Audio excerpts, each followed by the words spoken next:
Hello friends, welcome back to the many video guys and my YouTube channel guys. Today friend we are going to talk about guys how can we customize guys font size setting in our Infinix phone device. Friends, you want to customize guys your font size settings. So how can you customize and how can you set guys your font size according to yourself?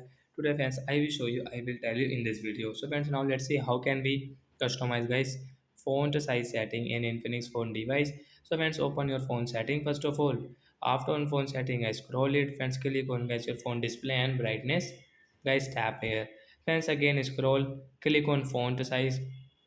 Guys, there are three size: large, default, and small. So friends, you can customize which size you like. Guys, you can set according to yourself. Small, default, and large size.